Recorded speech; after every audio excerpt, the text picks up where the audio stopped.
Hello, humans. This is the second historical doctor from late imperial China that I want to talk about. Her name is Dehua. And um, yeah, she was a Qing dynasty doctor that I've found sometime in 2024. And I've translated her book, and it's going to be published by Purple Cloud Press. Probably in 2025, late 2025, unless stuff gets in the way. It's already at the editor. So I'm looking forward to this being out, another case study book by a woman doctor from China, from the past. So anyway, her exact dates aren't really known. It seems like she was born in 1816 or 1817 based on some dates in her book, or at least one version of her book. And the last date that we know about her was 1868. So she lived at least until 1868, and who knows how much longer she lived. So she wrote a book called Huāyùn Yī'àn, which is Yī'àn is medical cases, and Huāyùn is like seems to be the studio that she worked in, that she did her work in. And this Huāyùn is like really there's nothing exactly like it in English. In English, we talk about the language of flowers, maybe that like red roses mean this and white lilies mean that, so that when you give flowers, they can have symbolic meaning. It's not exactly like that, but it's kind of like that. And the way it seems to be translated is flower charm. Like each flower has its own charms and its own meanings in Chinese culture. But anyway, she may not have even named this studio because it could be on her family property for who knows how many years before her. And so anyway, that seems to be the name of the place she worked. She didn't really say why she named it this, but that's the name of her book. And it has 29 medical cases in it. Most of the cases have multiple treatments, um, like 15 treatments that it goes over, or some only have one treatment, or some have seven treatments. So, that's what it's about. She was an herbal doctor. There's no mention of moxa or acupuncture, just herbs, herbal prescriptions. So basically, she came from a family where all the males were local government officials and, important people locally, but not with you know, the capital in Beijing or something like that. And they also seem to be a lot of poets in her family, including her father. And her father cultivated plum trees and gave flowers to the local temples, at certain festivals and, so forth. There's also a saying that they had a long medical tradition, but there's just no writing or no evidence. It's not mentioned in books before Déhuá and her brother. Her brother, was also a doctor, and so she started out seemingly as a poet, but eventually studied medicine. Yeah, and the family was relatively well off. Um, so, oh, that picture, that's not her family. That's just a Qing Dynasty family from about the same time period. Yeah.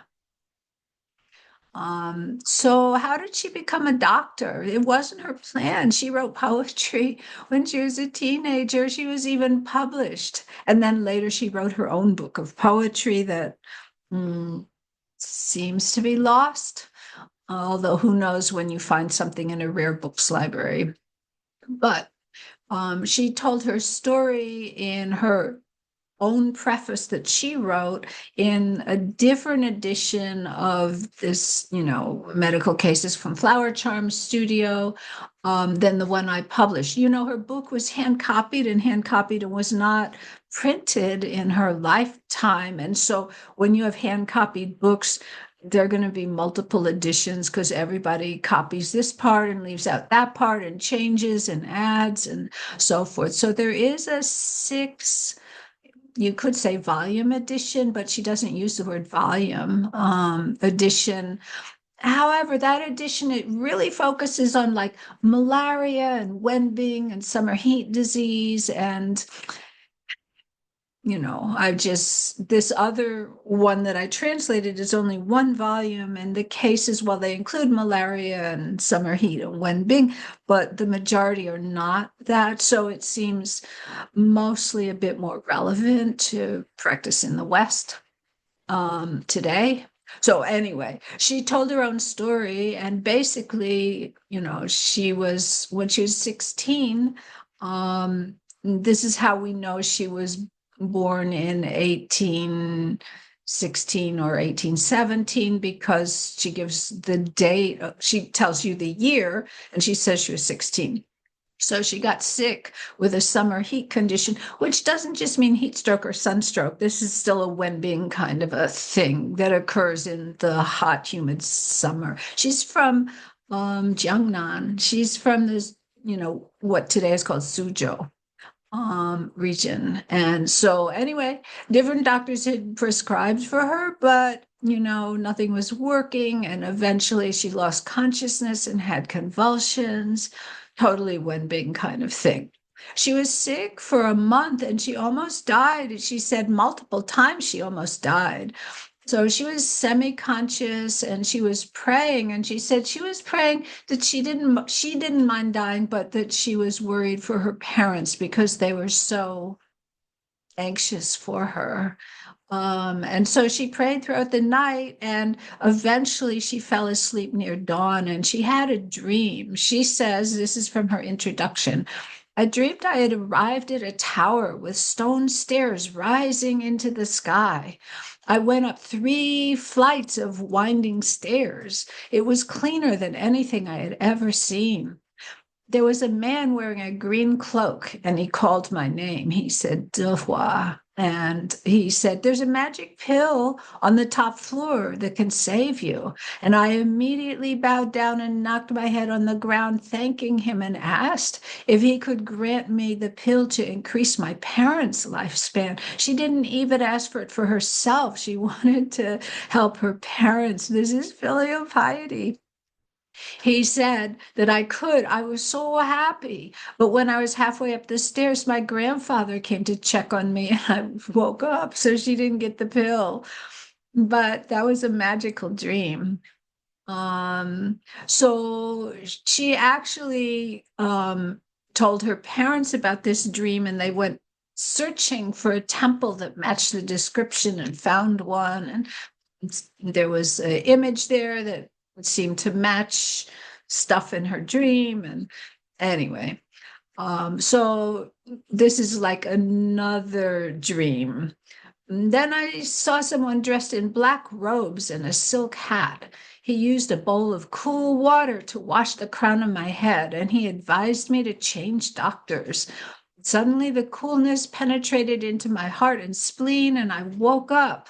Of course, she has a heat disease, so the coolness is a good thing, right? So she described this dream to her parents, and then they switched doctors, and then that's when she began to recover. So once she was better, this is her words, abandoned embroidery and spent time reading formula books. And so, she became interested in medicine, but she still wasn't thinking about being a doctor. The next year, her father got really sick, and he was diagnosed with an abscess in his lungs, and the doctor said it was incurable. So she nursed him for a whole year, every day, taking care of him, cooking his medicine, and, so forth. And during this time, she continued reading her medical books. He began to recover the next year. And so she was 18 at this time. Who knows? She was probably married, but she didn't talk about when she got married. We don't know. Anyway, you can see she had developed some medical background by, reading medical books on her own and taking care of her father, but she still just wanted to write poetry. And she had a poetry teacher. His name was Wei Junshou, and we're going to see some stuff he had to say about her. So this is from her poetry teacher's writings, not from her own, introduction to her book. He said that her father once suffered from a lung abscess and recovered when she cut off some flesh from her thigh. So first up, this seems to be referring to that, her taking care of her father for a year, because that diagnosis was a lung abscess, and this is also. But let's talk about this: cut some flesh from her thigh. There's this phrase in Chinese, "gegu," which literally means cutting the thigh or something like that. It's an act of extreme filial piety, and it comes from the Tang Dynasty. But since then, some people have practiced it. It's been written about, where you actually cut off some of your own flesh to cook with the medicine. It's not the only medicine, but to cook with the medicine for a parent or a parent-in-law or a spouse when they're seriously ill and might die. And so it's considered by some to be especially healing and nourishing and so forth. But in Banzhou Gangmu, Li Shuzhen says, this is stupid. So not everybody thought this was a good idea. So did she actually do that, or was her poetry teacher? Remember, he's a poet, so he's going to be using images and metaphor. Hopefully it was a metaphor and that she didn't literally do it. She didn't mention doing it, but she's modest, so she may not have mentioned that. Anyway, he lived for a long time after that. This was what, 1834, and then he died in 1860 during the Taiping Rebellion. The Taiping Rebellion was this horrible civil war in China that like millions of people were killed, including in the area where she lived. And so anyway, he apparently lived to be relatively old. So okay, that was like in 1834. She still wasn't, she had an interest in medicine, but she still wasn't a doctor. In 1840, she began coughing up blood. So this could be consumption or tuberculosis, could be something else, but it was serious. So she, knowing a little bit about medicine, she wanted to pick a doctor that she thought would do a good job. And so there was a doctor in a relatively nearby town or village called Piling, Dr. Li. And so she rented a place to live next door to him while she was receiving treatment. And, part of her treatment was relaxing and slowing down and not being stressed and so forth. So she was hanging out next door, writing poetry while he was treating her, while she was recuperating. And he, she was homesick, missed her family, missed her, the gardens in her place that she lived, whatever. She was homesick. And Dr. Li said, if your state of mind is not empty, it is hard for medicine to cure. It's a nice little, almost like a line of poetry. And I want to point out that he became her teacher for medicine. So when he said this, was he referring to her as a patient, that if as a patient she doesn't empty her mind, the medicine's not going to work so well? Or was he telling her this also as a doctor, and that the doctor's mind has to be open and ready to see things rather than already knowing in advance what it is. So I think this applies both ways. So it's a nice little statement. Anyway, moving on. Her husband, we don't know when she got married, but her husband stayed with her while she was recovering and healing. And he had already been studying medicine, it seems. He was already in the process of becoming a doctor, or maybe he was a relatively new doctor. And so Dr. Li not only was she receiving treatment, but he made them listen to lectures on medicine every day. His focus was on Yangsheng, or nourishing life. So maybe these were lectures on nourishing life, but maybe they were also lectures on herbs and so forth. Anyway, eventually the couple was so impressed with him that they asked to become his students or his disciples. So eventually Gu recovered and they studied with him for maybe a year or more, and then they returned home in 1841. But it's not so far away. And later, actually, when I forget when she was sick or when her husband was sick, they called Dr. Li to come visit. So apparently they continued to have lots of interaction, and they wrote letters to each other. We do know that. Anyway, so when they were returning home after they had studied medicine with him, he ordered them to help the poor and the sick. And so that means he ordered her also to help the sick, but she wrote that she didn't have enough self-confidence. She didn't exactly phrase it that way, but that's the idea, is that she felt that she wasn't educated enough to practice medicine, or maybe because she was a woman and that wasn't such a standard thing. I don't know. Or maybe she preferred to write poetry. So sometime after that, a year after that, there was an outbreak of malaria in the area. Now, one of her relatives had malaria for 6 months. A lot of people don't recover and it becomes chronic. And she had seen all kinds of doctors, but none of them had been able to cure her. So eventually they said, Gu Dehua, can you try? We're desperate. We'll try anything or anyone. So can you come visit? And so here, her poetry teacher, who was a family friend, and all their life they had contact with each other.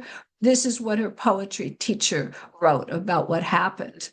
Apparently, this relative was the superintendent of imperial silk manufacturing. So kind of an important job title. When you're in that Jiangnan region, silk is a major thing. So he insisted on inviting Gu Dehua to treat his wife. She couldn't turn him down. Why? Because he had a high position, maybe. Because of social, it was just awkward socially, maybe.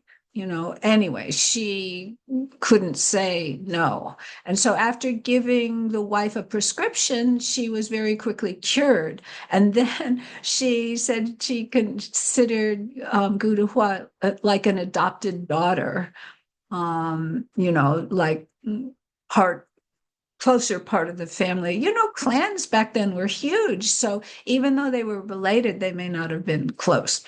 Anyway, as a result, the superintendent, this important guy, all of his relatives and allies just really tried to get her as a doctor to treat them. And so, one thing that's interesting, there's a couple of places where this story is told, but these words, relatives and allies, are not gendered terms.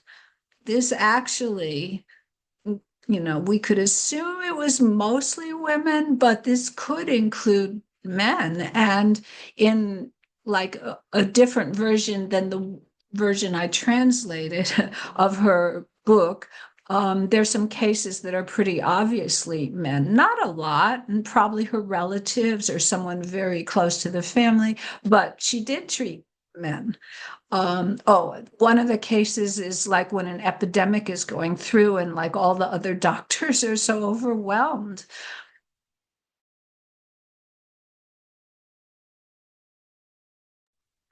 Sorry, I have to keep clearing my throat. I don't know.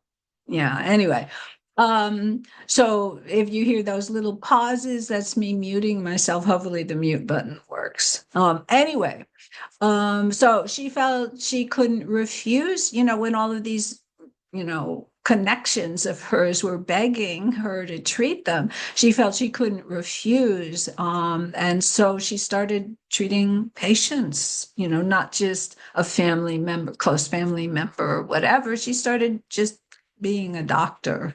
He says she was not like those who boast about their skills to sell themselves. She was like modest and reluctant and had to be convinced. Anyway, one more story about her husband. Her husband was also extremely filial. He was very caring for his parents. And so when his father fell ill, he begged the heavens to reduce his own lifespan in exchange for extending his father's life. And then he developed some disease with sores. There's some evidence that it might actually be scarlet fever, where there's sores in the throat. That's still considered external medicine when the sores are visible in the throat. Anyway, but his teacher was out of town. And so various people tried to treat him, but they didn't get the right formula. And so he unexpectedly died shortly after asking to extend his father's life. So we don't know how long his father lived. We don't know if his father lived longer.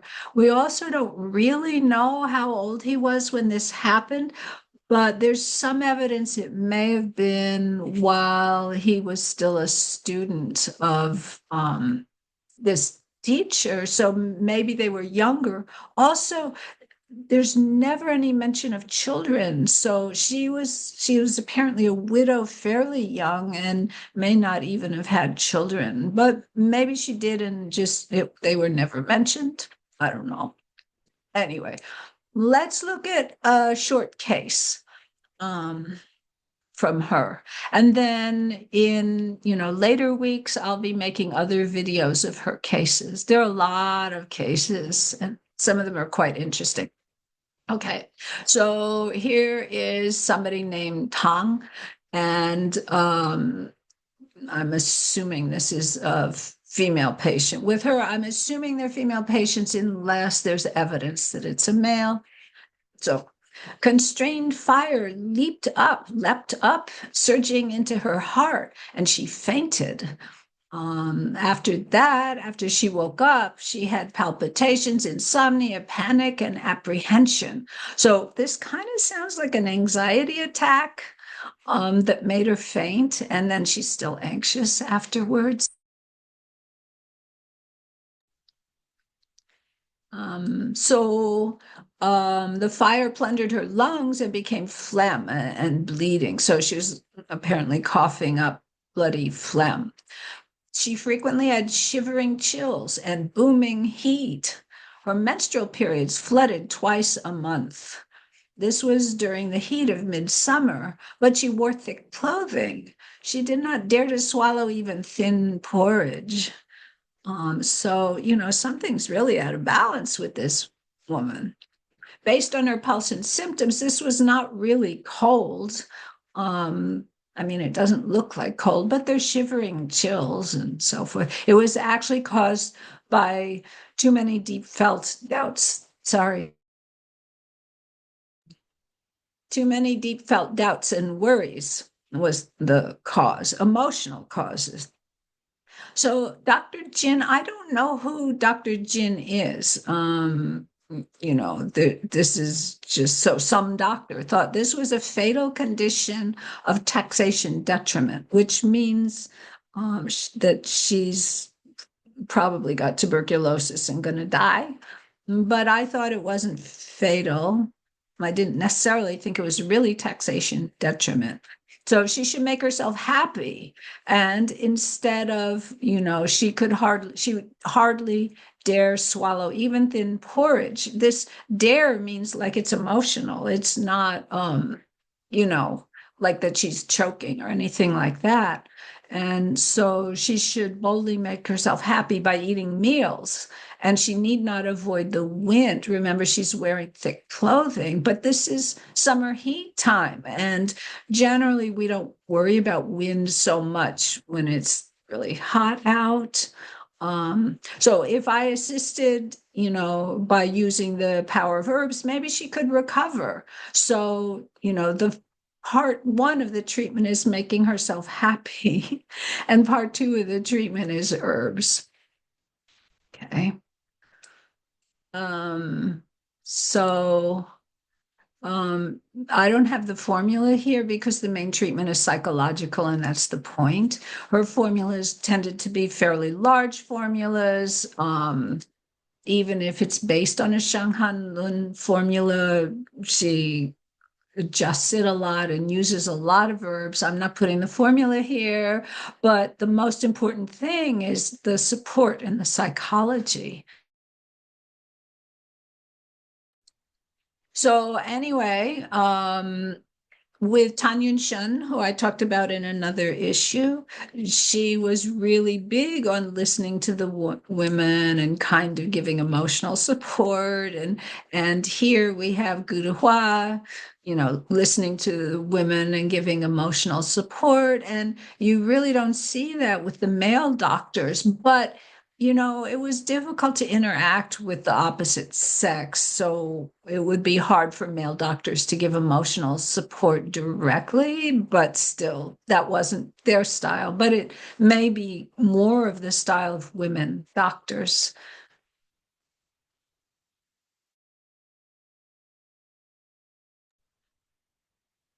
So the patient firmly believed what I advised. Her liver and gallbladder became free. Her liver chi was moving smoothly and freely now. The fever and chills didn't occur anymore. Everyone was really shocked and surprised. So the common name for this is suspicious mind disease, which in modern times, that phrase can mean like hypochondriac or like psychosomatic. But here it's, the term that they use seems to be suspicious mind disease.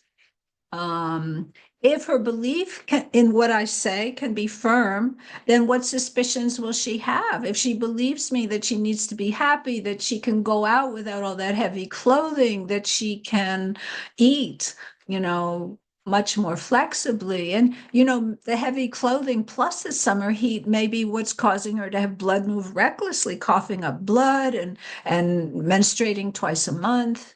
So, if she can change her behavior, then her body can recover. And if to change her behavior, she has to have faith in something. So this was an example of the saying, apparently this is a Chinese saying, the sword of wisdom beheads the demon of worry. So, she's imparting wisdom to the patient. And so the patient's, quote, demon of worry is beheaded by, this wisdom. She needed to find the sword of wisdom in addition to medicine. Medicine by itself isn't going to fix this. So we should still clear and free constrained fire.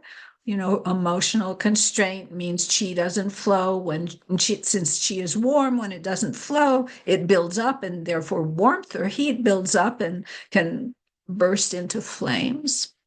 And we need to supplement and nourish the heart and spleen, and then she won't relapse. So this is one of Gu Dehua's cases. This is an introduction to Gu Dehua and her life.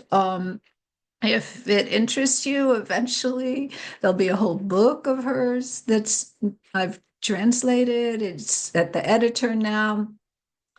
So it'll have to come back to me, and I have to, fix whatever the editor wants, and then it has to be laid out, and then it has to be published. So it's going to take a while, but I'm looking forward to having another woman doctor known out among our community of Chinese medicine people. Okay? Bye.